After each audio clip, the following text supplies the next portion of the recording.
number 3ကိုမိခုမေးပေးရအတွက်ချင်းပြည်နယ်အစိုးရအဖွဲ့ပြည်နယ်ဝင်ကြီးချုပ်ဖြစ်ပါတယ်ရှင်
Hello.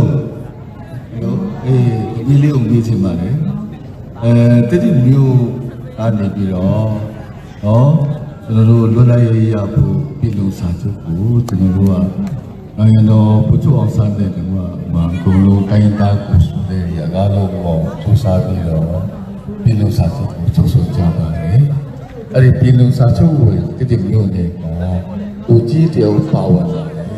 Eri buku ini nama tapi pion lain lah, ada macam mana? Okay, saya mengenal bahasa. Maro, kanan betul, ya di musalum pibaresin. Kalau saya cuma jauh keret,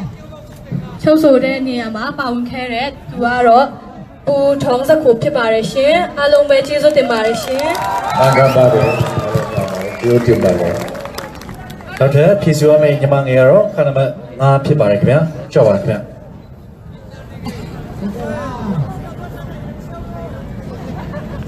ခါနံပါတ်5အတွက်မိခုမေးပြပါရန်ဆောက်လုပ်ရေးဝင်ကြီးဌာနပြည်ထောင်စုဝင်ကြီးအားလေးစားစွာတင်ပြအပ်ပါတယ်ရှင်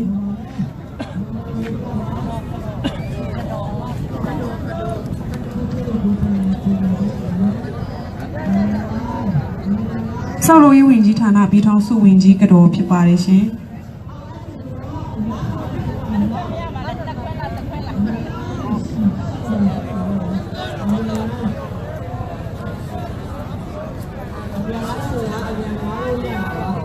Mabia, putan, apa lagi? Ini yang ini dokter kira.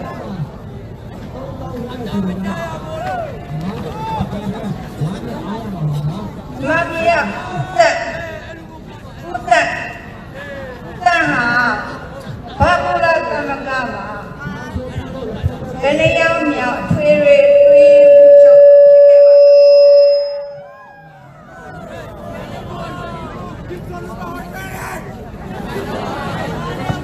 Hello.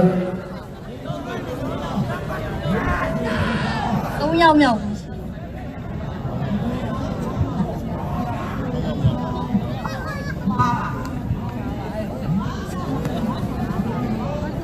ှားပါ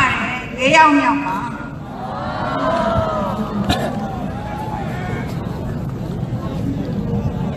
Okay ba? Nanti pisuan ini memang ero, karena macam pibaresin, coba kan.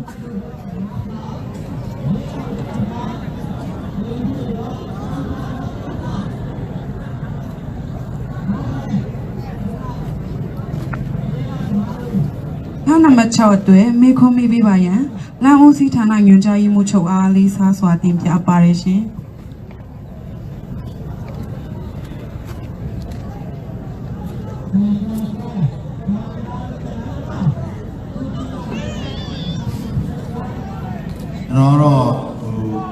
နိုင်ငံတော်တို့ရဲ့သမ္မတကြီးနာမည်ကိုသိကြပါလေ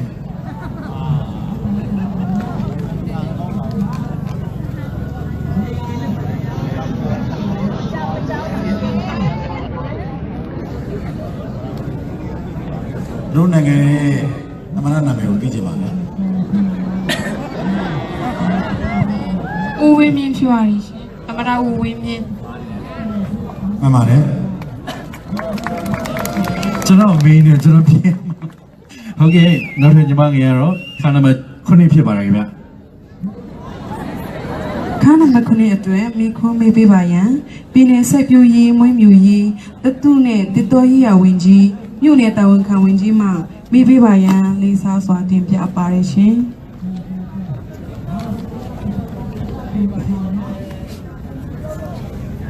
အမျိုးမီးချင်တာကတော့မြန်မာနိုင်ငံမှာအရင်ဆုံးလွတ်လပ်ရေးရခါစားနေပြီးတော့သမရလုပ်ခဲ့တဲ့ပုဂ္ဂိုလ်ရဲ့နာမည်ပြောပြပါ အားလုံးပဲမင်္ဂလာပါရှင်။ဒီဆုံးသမရလုပ်ခဲ့တဲ့နာမည်ကတော့သမီးအထင်ကတော့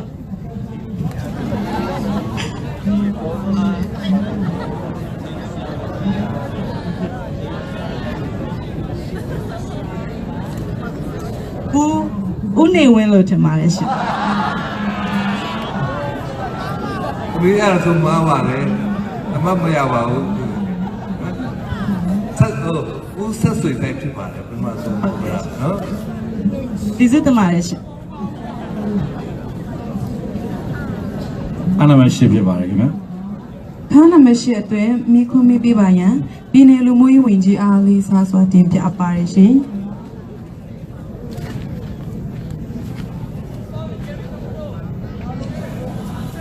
这都金币呢嘛，利益关系的关系的。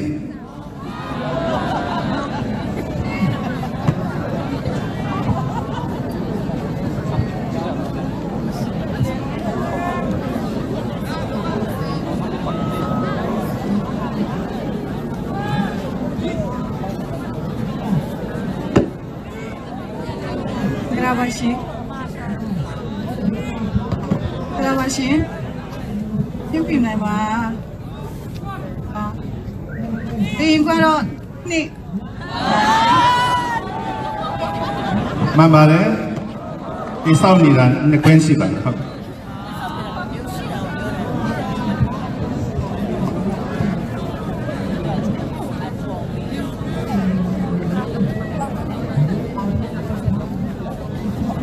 မိခွန်းခါနံပါတ်9အတွက်မိခွန်းမေးပေးပါရန်ကျေးလက်လန်းဖွံ့ဖြိုးရေးဦးစီးဌာနအင်ဂျင်နီယာချုပ်အားလေးစားစွာတင်ပြပါရရှင်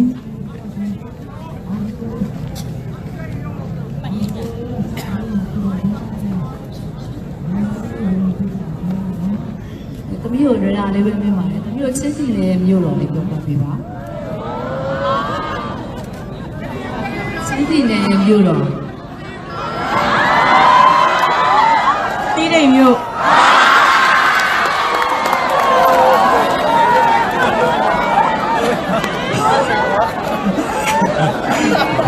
ဒီလေးမှားပါတယ်အားထားပါ လိမ်ဝဲမက်ဆေ့10ဖြစ်ပါတယ်ညီမလေးတေချာလာတော့နော် နမစင်တစေအတွက်မိခွန်းမေးပေးပါရန်သစ္စာမြို့နယ်အမျိုးသားလက်တော်ကိုယ်စားလှယ်တော်ချိန်တိုင်းမှာငါလေးစားစွာတင်ပြပါရရှင် မင်္ဂလာပါသမီးမင်္ဂလာပါရှင် အန်တီကတော့အမျိုးသမီးတို့ဖြစ်တဲ့အတွက်ကြောင့်အခုရှင်ပြိုင်တဲ့လှပတဲ့သမီးငယ်တွေကိုလည်းအားလုံးဆွေးရစေချင်ပါတယ်ဒါပေမဲ့အားလုံးလှပေမဲ့အလှတစ်ခုတည်းနဲ့မရဘူးအားလုံးပြည့်စုံမှရမှာမလို့အမျိုးသမီးတွေရဲ့ဘဝမှာဘယ်အရာကအဓိကအရေးကြီးဆုံးဖြစ်တယ်လဲဆိုတာကိုမေးချင်ပါတယ် အားလုံးပဲမင်္ဂလာပါရှင်ကျမနာမည်ကဝိုက်တော်ကင်ဖြစ်ပါတယ်ရှင်ခါနံပါတ်30ပါဒီမိခွန်းနဲ့ပတ်သက်ပြီးတော့အမျိုးသမီးတဦးအနေနဲ့အရေးကြီးဆုံးအရာဂုဏ်သိက္ခာဖြစ်မယ်လို့ထင်ပါတယ်ရှင်အားလုံးကိုကျေးဇူးတင်ပါတယ်ရှင် မှန်ပါတယ် ညီမလေးခါနံပါတ်7ကြော်ခင်ဗျာ ခါနံပါတ်7အတွက်မိခွန်းမေးပေးပါရန်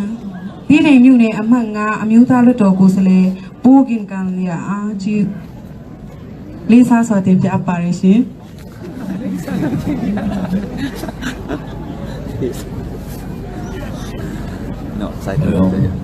သမီးအငယ်နေနဲ့မေးလို့လာကတော့ဒီဒီနေတာဖြစ်တဲ့ပုဂ္ဂိုလ်တူပေါ့ကပ္ပကုသတမမလက်စီတန်မဖြစ်တာဘယ်လိုပါလဲလို့ ပြီးချင်လို့ပါကျွေးနုမှာပေါ့နော်မြန်မာကိုစားတာမတ်ဒီမျိုးနဲ့တာ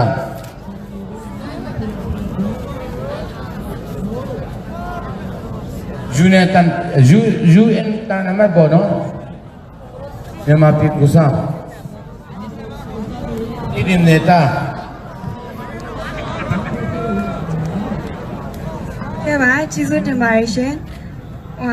UN မှာသမီးတို့တိတိမျိုးနယ်ကနေပြီးမှဦးဟာရိုဆွမ်းဖြစ်ပါတယ်ရှင်ကျေးဇူးတင်ပါတယ်ရှင်ကျေးဇူးပါညီမလေးခဏမှစနေကြော်ခင်ဗျခါနမစနေအတွဲမိခုံးမိပြပါယံ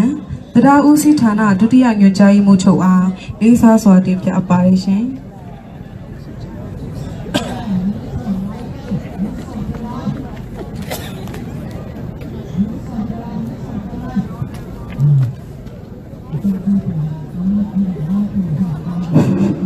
မင်္ဂလာပါ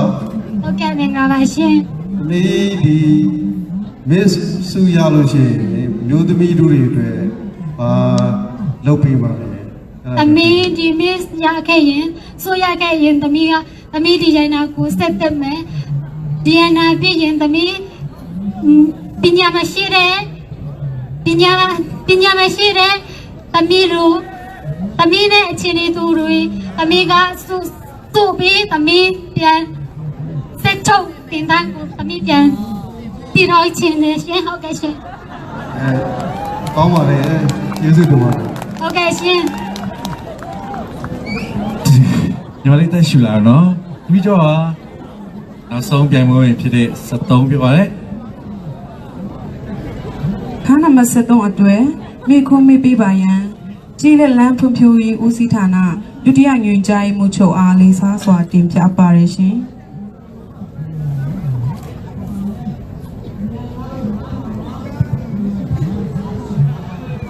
ကျွန်တော်အနေနဲ့ကတော့မေးချင်တာကတော့ကျွန်တော်တို့ဒီမြန်မာနိုင်ငံလွတ်လပ်ရေးရခဲ့တာနှစ်ချက်အင်္ဂလိပ်တို့ကိုတော်လှန်ခဲ့တဲ့ချင်းမျိုးသားတော်လှန်ရေးခေါင်းဆောင်ကြီးတူရဲ့လက်လေးကိုပြပေးနေကြပါတယ်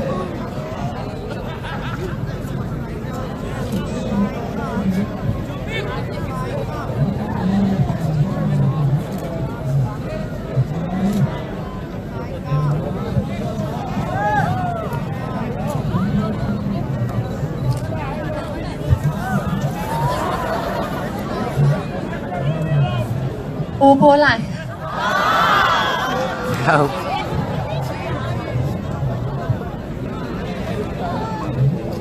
အဖေမလာပရိသတ်ကြီးမှာပါလေဘယ်လိုပဲဖြစ်ဖြစ်ဒါတော့နောက်ဆုံးစကားတင်အစ်စ်မှာပါဝင်လာတဲ့ညီမငယ်10ဦးပဲဖြစ်ပါတယ်ဒီဘက်ကပရိသတ်ကြီး10ဦးအတွက်လက်ခုပ်ဩဘာတံများနဲ့ဂုဏ်ပြုပေးပါဦးခင်ဗျာဒီဘက်ကပရိသတ်ကြီးကလည်းညီမငယ်10ဦးအတွက်ဂုဏ်ပြုချီးမြှင့်ပေးပါခင်ဗျာဘယ်လိုပဲဖြစ်ဖြစ်ကျွန်တော်ဆက်ပြီးကြိုးစားအောင်မဲ့လူတွေလည်းရှိရဲဒီပွဲမှာဘယ်လိုပဲဖြစ်ဖြစ်တဦးကတော့ရွေးချယ်ခြင်းခံရမှာဖြစ်ပါတယ်ညီမငယ်10ဦးကပရိသတ်ကြီးကိုဆင်ကိုပတ်ပြီးတော့နှုတ်ဆက်ပေးပါဦးခင်ဗျာ